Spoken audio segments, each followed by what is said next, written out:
Hey everybody. Yeah, dang it. Um, I'm mad. But we're gonna get into that here. So Darlington on a Wednesday night race review. This is a rant, by the way, as the title says, Kyle Busch rant slash review. Because honestly, it's more of a review. I'm not gonna lie. The ranting part's not gonna be as long because flat out, this was a great night. This was an awesome, awesome race. Obviously a little angered at the end of it, but at the end of the day, I'm okay and I accept the end of this race. So let's get into it. Let's start at the beginning. Starting order was the inverse of the finishing order from Sunday. So what you ended up with was Ryan Preece and Ty Dillon on the front row. And they led for the first little bit of time because track position matters in this sport quite a bit. And you can early see that there were some cars that were not as good as others, and they would fade back, or some would come forward. And you just kind of had a nice balance. I mean, the Logano and Blaney cars were going towards the front, and obviously, right off the bat, like Chris Buescher and I think the 37 started to fall back, and Ty Dillon started to fall back pretty early in the race. So, winner of stage one, who was it? I think it was. Oh, hi there, kitty boy. Not yet. You can cuddle later. So anyway.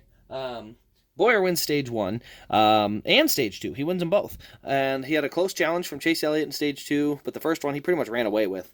And it was a great bit of racing. I mean, they were short, they were quick, cautions. I mean, we had one set of green flag pit stops in the third stage, but the first two stages were quick. They were action-packed. There was constantly stuff going on.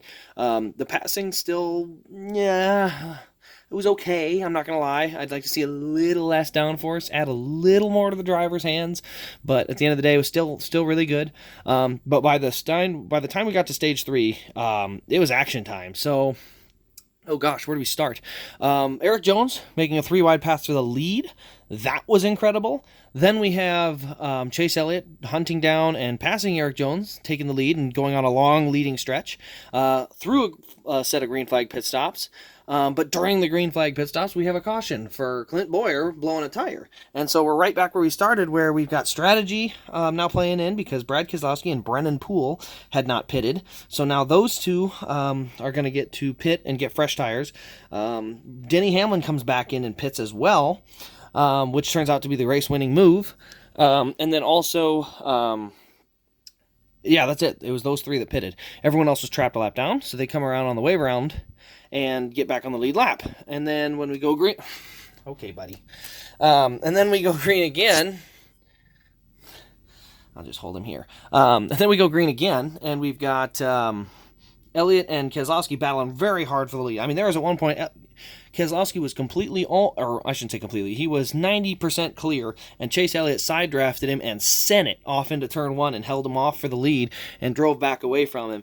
And that was impressive, and that is what makes me look at this package and go, okay, don't change a thing, because that was great. The driver made the difference in how he raced the racetrack. He made sure to side draft him, then head off into the corner at full speed, send it off up and slide up the banking, and that was incredible. That was a great bit of racing. Then we had another yellow. Trying to remember what the next yellow was for. We had a yellow for somebody. I want to say it was Matt Kenseth had an issue, broke apart and spun. Maybe it was somebody later than that.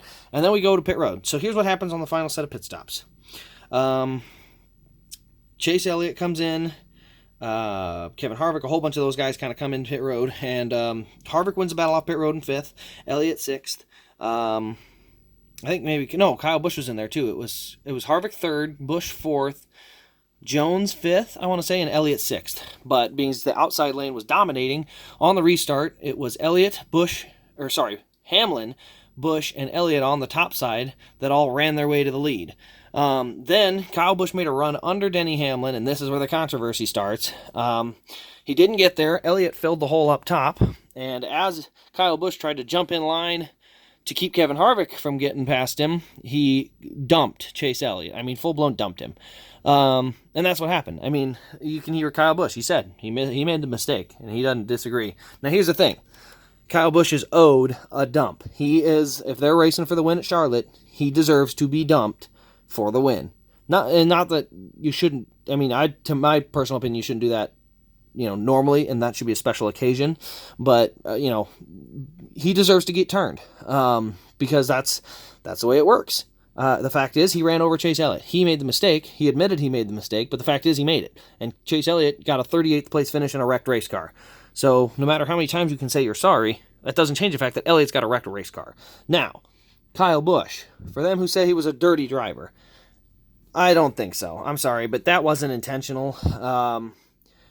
Yes, he made the mistake. I'm not going to lie. I mean, the fact is, I was pretty pissed off when it happened. I don't know if I think I can say that on YouTube, but it happened. So, I was pretty mad. I mean, I was like, what, that's so unlike Kyle Busch. He doesn't, I'm a fan of all racing. So what I have always seen out of Kyle Busch is he will admit when he intentionally dumped someone. And if he doesn't, he pretty genuinely doesn't mean to do it.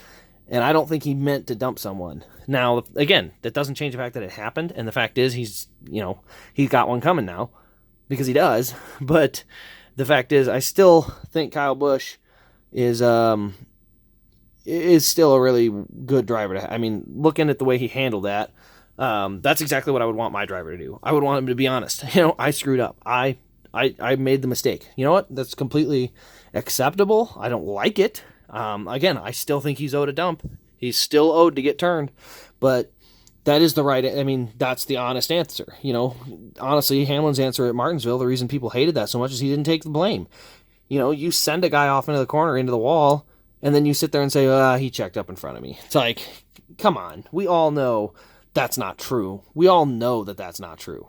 Kyle Busch saying, I messed up, well, that sounds pretty true. It sounds like he messed up because it looked like he messed up. I mean, he just went in there. And Kyle Busch is not one. The only time I can remember him doing something way out of line like that was the Texas incident in the Truck Series.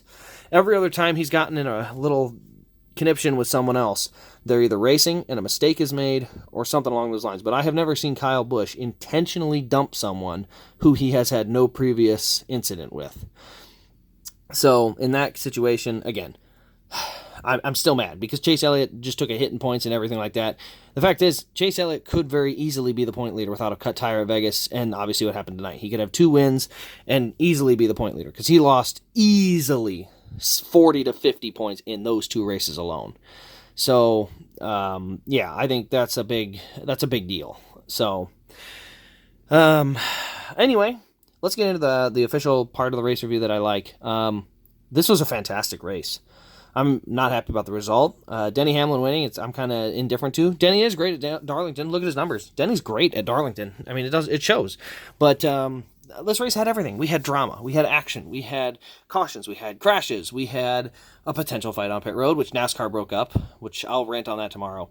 But we had everything. This is everything we could possibly want, and it was a shorter race. So for those who say that shorter races can't happen, I was one of them people. I thought, don't shorten them up. You know what? This is about an okay distance. I wouldn't go too much shorter than this because I felt like you got your good fill there, especially for a weekday night. This is perfect for the weekday night. So I hope this race does well in the ratings because this was awesome. I mean, this was a great Wednesday night to spend. I do also wish NASCAR would have called the race a little bit earlier because I think there was like 15 minutes of just sitting around. We all knew it was going to happen. We all knew it was going to rain out at that point. I mean, fans, everyone seemed to know it's gonna rain. We may as well call it. But they waited, and then it got called, and then Kyle Busch could finally talk to the crew chief, the 9, Gustafson. And, so this race had everything. It had drama, it had action, it had a surprise finish, it had bizarre things happen. I mean, it was just a fantastic race. This is what NASCAR needs. The only thing I will throw on NASCAR, 2 things. NASCAR needed to call that race earlier, because, again, right when it started raining, they brought them to pit road. They should have called it the minute they parked the cars that it's called. And the number 2 thing, and this is a biggest pet peeve of mine, NASCAR is handed a golden ticket for viewership. We have a potential fight between crews happening on pit road when Kyle Busch gets out of the car. And NASCAR calls all security to that car to stop everything. Now, I don't know about you, but I remember 2012. Tony Stewart threw a helmet at Matt Kenseth. Or maybe it was 2011. I don't remember the year. I don't remember the winner, but I remember that. In other words, NASCAR's memorable moments have been wins or finishes and fights. So stop blocking all the fights, NASCAR. Seriously, stop it. But anyway, I'm out of time. Thank you all for watching. This has been Race Craze. And we'll see you in the next race review.